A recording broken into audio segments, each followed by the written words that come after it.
आज आपको बताया जाएगा एथिल ब्रोमाइड की फिजिकल प्रॉपर्टी।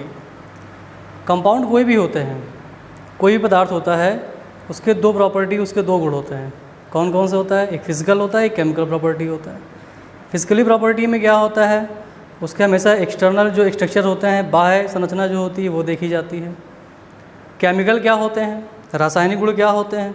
रासायनिक गुण का मतलब होता है कि एक कोई पदार्थ है, जिस पदार्थ की हमको केमिकल प्रॉपर्टी निकालनी होती है, तो केमिकल प्रॉपर्टी रासायनिक गुण का मतलब यही होता है कि जब एक पदार्थ किसी दूसरे पदार्थ से अभिकृत होता है या रिएक्ट होता है, तो रिएक्ट करने के बाद में, अभिकृत होने के बाद में वो कोई तीसरा या कोई अन्य पदार्थ या बनाता है प्रोडक्ट, तो वो कहलाती है उस पदार्थ की केमिकल प्रॉपर्टी।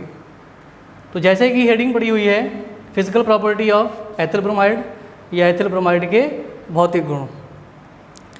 तो सबसे पहले हम बताते हैं कि एथिल ब्रोमाइड की जो भौतिक गुण हैं वो क्या क्या होते हैं। नंबर फर्स्ट में हम क्या लिखेंगे कि जो एथिल ब्रोमाइड होता है ये एक रंगहीन, रंगहीन मतलब क्या है? कलरलेस। रंगहीन मतलब क्या होता है? कलरलेस, क्योंकि बिना रंग का रंगहीन लिखा गया है।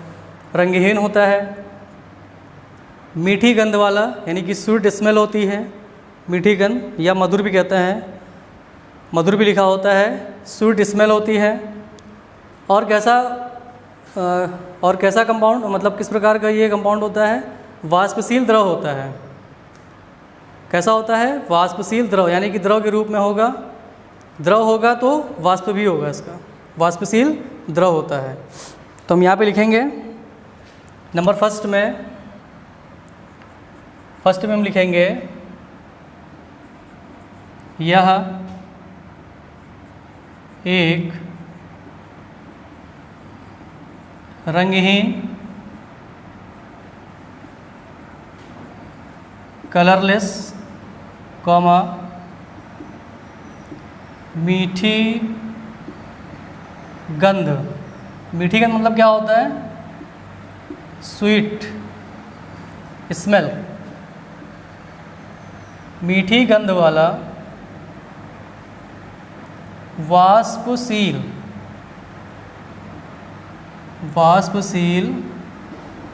द्रव है। कैसा लिक्विड होता है ये? वाष्पशील लिक्विड होता है। नंबर दो में क्या होगा? इसका क्वथनांक। क्वथनांक क्या होता है बेटा? Boiling point. इसका क्वथनांक मतलब हो गया बॉइलिंग पॉइंट। इसका क्वथनांक 38.5 डिग्री सेल्सियस होता है। मतलब क्या होता है कि इतने टेम्परेचर पर ये गर्म होता है। बॉइलिंग पॉइंट कितना लिखा गया? 38.5 डिग्री सेल्सियस। किसका बॉइलिंग पॉइंट है? किसका क्वथनांक है? एथिल ब्रोमाइड का है। नंबर थर्ड में क्या होगा? यह जल मतलब क्या होता है? वाटर। यह जल में क्या होते हैं? अविलेय होते हैं। विलेय नहीं होता है बेटा, अविलेय होता है। जल में क्या करता है? घुलता नहीं है। जल में क्या होगा? नहीं घुलता है, सॉल्व नहीं होता है, सॉलेबल नहीं है, विलेय नहीं है, अनसॉलेबल है। क्या लिखेंगे?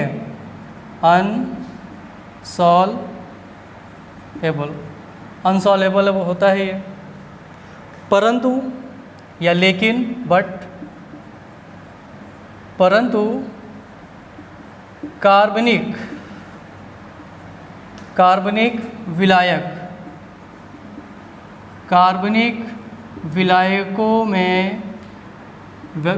विलायकों में क्या है? विलेय होता है। अब बात करते हैं कार्बनिक विलायक क्या होता है। कार्बनिक विलायक को हम लोग कहते हैं ऑर्गेनिक सॉल्वेंट। क्या होता है ये? Organic solvent. अब ऑर्गेनिक सॉल्वेंट होते क्या क्या है? एथिल अल्कोहल, बता दे रहा हूँ, एथिल अल्कोहल है, एसिटिक एसिड हो गया, ईथर हो गया, ईथर, तो ये सब क्या कहलाते हैं बेटा? ऑर्गेनिक सॉल्वेंट होते हैं या ऑर्गेनिक सॉल्वेंट्स या कार्बनिक विलायक कहलाते हैं। तो कार्बनिक विलायकों में क्या होता है? ये विलय होता है। जल में क्या होता है? वाटर में क्या होता है? अनसॉल्युबल होता है। वाटर पे क्या होता है? नहीं घुलता है। ये वाटर पे क्या होता है? नहीं घुलता है। परंतु कार्बनिक विलायकों में क्या होता है? घुल जाता है। 4 चौथी प्रॉपर्टी क्या होती है? यह जल से भारी द्रव होता है। जल से कैसा होता है? भारी द्रव है। जल से कैसा होता है? भारी होता है। भारी मतलब वेटेज, है ना? भारी द्रव होता है। जल से कैसा होता है? भारी होता है। तो ये हो गई इसकी क्या? फिजिकल प्रॉपर्टी हो गई। मतलब कैसा होता है? या एक रंगहीन, मतलब यह कलरलेस, स्वीट स्मेल का होता है और वाष्पशील द्रव होता है। जल्दी क्या हो जाता है? वाष्प में बदल जाता है। इसका क्वथनांक means boiling point 38.5 degree Celsius होता है। इतने टेम्परेचर पे क्या होता है? ये बॉयल किया जाता है। इतने टेम्परेचर पे क्या होता है? ये इसका बॉइलिंग पॉइंट बनता है। इतना टेम्परेचर जैसे आ जाता है 38.5 डिग्री सेल्सियस आया तो टेम्परेचर पे क्या होता है? ये खौलना या तगड़ी से हीटिंग स्टार्ट होने लगती है इसमें। फिर तीसरा पॉइंट क्या है? यह जल में अविलेय है, अनसॉल्युबल। जल पे क्या होता है? नहीं घुलता है। परंतु कार्बनिक विलायकों में ऑर्गेनिक सॉल्वेंट्स जो भी होंगे, एथिल अल्कोहल, एसिटिक अम्ल, ईथर या और भी होंगे, उसमें क्या होता है? ये सॉल्युबल होता है, मीन्स घुल जाता है। यहाँ पे हम लिख देंगे ये होता है सॉल्युबल, विलेय होता है। यह जल से कैसा द्रव होता है? भारी द्रव होता है। कैसा लिक्विड होता है? भारी होता है। अब आते हैं हम लोग इसकी केमिकल प्रॉपर्टी में, रासायनिक गुण में आते हैं। तो रासायनिक गुण भी बहुत आसान है। रासायनिक गुण कैसे करते हैं? रासायनिक गुण में ये देखा जाता है कि एथिल ब्रोमाइड और किन किन अभिकारकों पे क्या होता है? ये रिएक्शन देता है। और किस प्रकार की ये अभिक्रिया देता है, क्या देता है, क्या बनाता है, अब वो तो रिएक्शन पे ही पता चलेगा कि हम क्या लेते हैं और क्या बनेगा।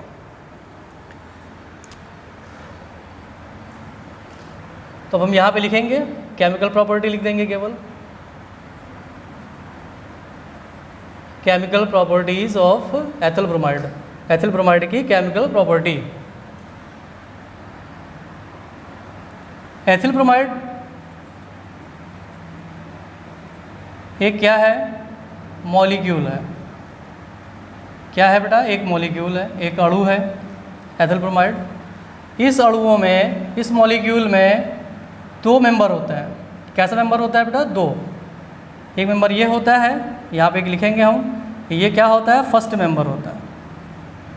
ये कहलाता है फर्स्ट मेंबर। ये कहलाता है सेकेंड मेंबर। तो कहने मतलब क्या हो गया? फर्स्ट मेंबर में क्या होता है? एथिल अणु। और सेकेंड मेंबर में क्या होता है? एथिल अणु है। सेकेंड नंबर में क्या होता है? ब्रोमाइड एटम है। तो यहाँ पे हम लिखेंगे एथिल मॉलिक्यूल, एथिल मॉलिक्यूल है। सेकेंड में क्या होता है? Bromide atom.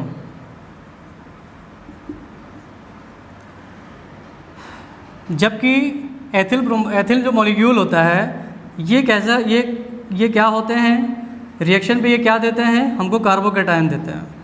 क्या देते हैं? कार्बोकैटायन देते हैं, मीन्स पॉजिटिव देता है। लेकिन ये कैसा होता है? क्योंकि यहाँ पर अगर इफेक्ट की बात करते हैं तो प्रेरणिक प्रभाव लगा होता है, माइनस आई इफेक्ट यहाँ पे लगा होता है और यहाँ पर प्लस आई इफेक्ट लगा होता है। ये प्लस आई इफेक्ट यहाँ पर है क्योंकि इसके साथ में एक मेथिल ग्रुप लगा हुआ है। इसके साथ में यहाँ पे Br लगा है, जबकि Br है क्या? एक इलेक्ट्रोनेगेटिव एटम है, एक इलेक्ट्रोनेगेटिव, एक विद्युत ऋणात्मकता वाला परमाणु है, इसलिए माइनस आई इफेक्ट यहाँ पे लगा हुआ है। क्योंकि इलेक्ट्रॉन क्या कर रहा है? ये खींच रहा है, अग्रसर। इलेक्ट्रॉन कहाँ अग्रसर हो रहे हैं? Br की तरफ। तो ये देता है हमको रिएक्शन में कार्बोकैटायन, और जबकि ये हमको क्या देते हैं? ब्रोमाइड आयन देते हैं। क्या देते हैं बेटा? ब्रोमाइड आयन देता है। अब क्रिया होगी, ये बाहर हो जाएगा, कोई दूसरा इसके साथ में क्या करेगा? प्रोडक्ट बना लेगा। चलो अब बताते हैं कि सबसे पहले हम क्या डालेंगे इस पर और क्या बनेगा। ये देखते हैं।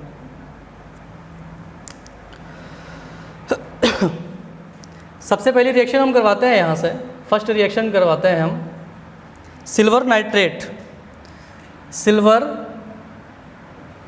नाइट्राइट से, बल्कि कह लो नाइट्रेट क्या है, सिल्वर नाइट्रेट से, नाइट्राइट से अब क्रिया करवाते हैं, सिल्वर नाइट्राइट से क्रिया करवाते हैं। सिल्वर नाइट्राइट, सिल्वर नाइट्राइट से क्रिया, सिल्वर नाइट्रेट से क्या करवाएंगे हम, इसकी रिएक्शन करवाएंगे। सिल्वर नाइट्राइट, फॉर्मूला क्या होता है, AgNO2 होता है बेटा। सिल्वर नाइट्राइट ये पॉजिटिव होता है, ये निगेटिव होता है, ये प्लस का होता है, ये माइनस का होता है।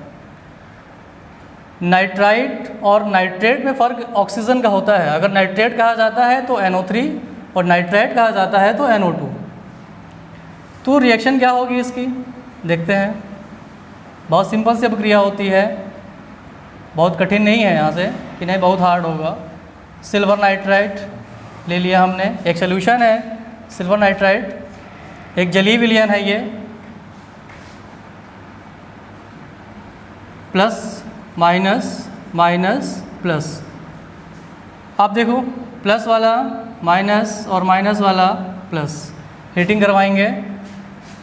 एक्वस सोल्यूशन है, जलीय विलयन होता है, क्योंकि इलेक्ट्रोलाइज करने पर क्या होता है, Ag प्लस हो जाता है और NO2 माइनस में टूट जाता है। क्या बनाएगा, C2H5NO2 प्लस AgBr। तो कहने मतलब इसका नाम क्या हो जाएगा, एथिल नाइट्राइट हो जाएगा, एथिल नाइट्राइट। IUPAC क्या होगी इसकी, नाइट्रो एथेन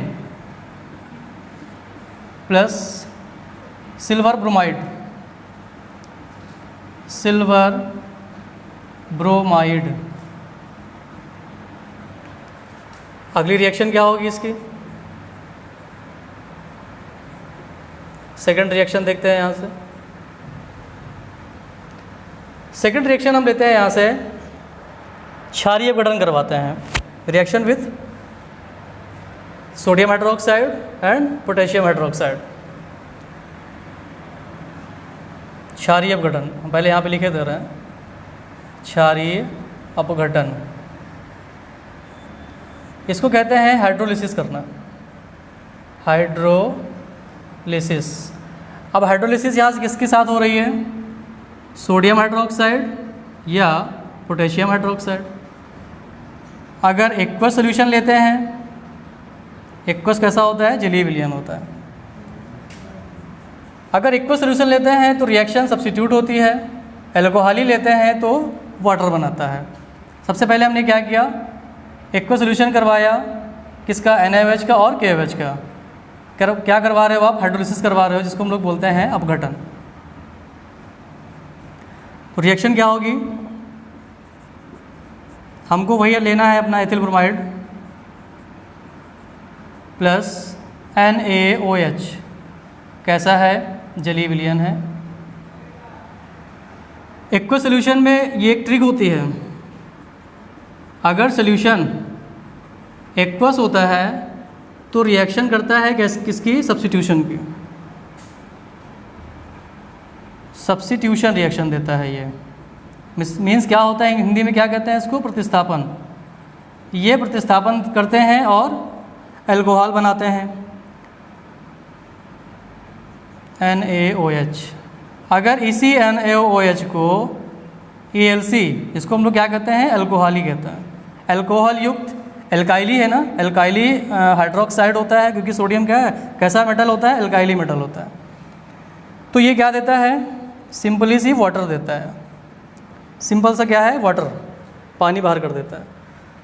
अब ये क्या करेगा, सब्स्टिट्यूट करेगा, OH क्या करेगा, सब्स्टिट्यूट करेगा Br को और क्या बना देगा, एथिल अल्कोहल प्लस NaBr। तो कैसा कंपाउंड मिल गया हमको, अल्कोहल का। किस प्रकार का प्रोडक्ट मिला, अल्कोहल मिल गया। ये फर्स्ट है। सेकंड में अगर हम अल्कोहली लेते हैं, एल्कोहली NaOH या KOH लेते हैं तो थोड़ा सा चेंज हो जाएगा। AlC है, एल्कोहल युक्त है, तो रिएक्शन क्या होगी इसकी, यहाँ से एथिल ब्रोमाइड प्लस NaOH। अब कैसा लिया गया है, एल्कोहली लिया गया है।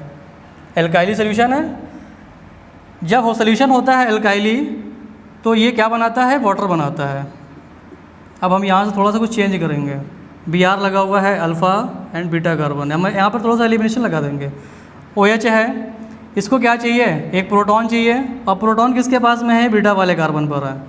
यहाँ से H+ आयन बाहर हो जाएगा और फट से क्या बना देगा, वाटर। Br कैसा है, इलेक्ट्रोनेगेटिव एटम होता है, Na के साथ में क्या बना देगा, NaBr। अब यहाँ से क्या होगा, एक हाइड्रोजन चूँकि यहाँ से एलिमिनेट हो चुका है बीटा से, तो CH2 ये इलेक्ट्रॉन डोनेट कर रहा था, तो इसकी डेंसिटी कैसी हो जाएगी, पॉजिटिव, हाई डेंसिटी। पॉजिटिव पहले कार्बन पे लगा हुआ है Br, इसलिए इसकी जो डेंसिटी होगी वो कैसी होगी, ज़्यादा होगी, इसकी कैसी होगी, कम होगी। पॉजिटिव आयन होगा, क्योंकि यहाँ पर अगर इफेक्ट की बात करते हैं, जैसे स्टार्टिंग मैंने बताया था कि अगर इफेक्ट की बात करेंगे तो -I इफेक्ट यहाँ पे लगा हुआ है, तो इलेक्ट्रॉन कहाँ जा रहे हैं, Br की तरफ भाग रहे हैं, तो इसलिए माइनस, ये प्लस डोनेट कर रहा है कार्बन, इसके न्यूक्लियस इलेक्ट्रॉन जा रहे हैं, तो ये पॉजिटिव चार्ज, क्योंकि कम हो रहा है इलेक्ट्रॉन यहाँ पर। अब यहाँ से इलेक्ट्रॉन क्या कर रहा है, ये यहाँ से हाइड्रोजन निकल गया, प्रोटॉन निकल गया था, यहाँ पे चार्ज कैसा आ गया, माइनस का आ गया, तो माइनस प्लस क्या जनरेट कर दिया, एक बॉन्ड, एक कोवैलेंट बॉन्ड बना दिया यहाँ से, तो क्या बना देगा, CH2 double bond CH2 means क्या बनाया, एथिलीन बना दिया। तो इसी प्रकार से और भी रिएक्शंस दिए हैं किताबों में, थोड़ा सा उनको देख लेना। चलिए अब आते हैं यूजेस में, इसका उपयोग कैसा होता है। केमिकल प्रॉपर्टी और भी दे रखा है, आप लोग बुक से कर लीजिएगा, जो ना समझ में आए चाहे कमेंट्स में डाल दीजिएगा, चाहे मेरा व्हाट्सअप नंबर भी होगा, व्हाट्सअप पे कर दीजिएगा। फर्स्ट में आते हैं कि इसका यूज़ क्या होता है। सबसे पहले तो ये क्या बनाता है, इसका उपयोग, इसका जो यूज़ होता है वो होता है TEL में, टेट्रा एथिल लेड। यहाँ पे हम लिखे दे रहे हैं टेट्रा एथिल लेड। इसका उपयोग टेट्रा एथिल लेड बनाने में किया जाता है। एग्ज़ाम में सिर्फ एक नंबर में आता है यूज़, और 2 उपयोग पूछा जाता है हमेशा। सेकंड उपयोग इसका ये हो सकता है, यह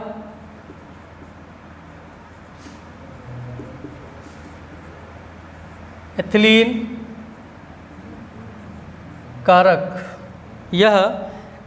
कारक के रूप में फ्रीडल क्राफ्ट अभिक्रिया देता है।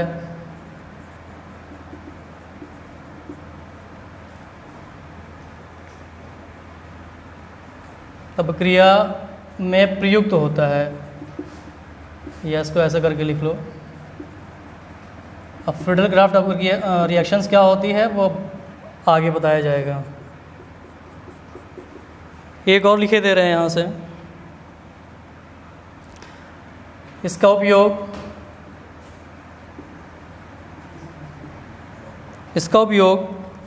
एल्कोहल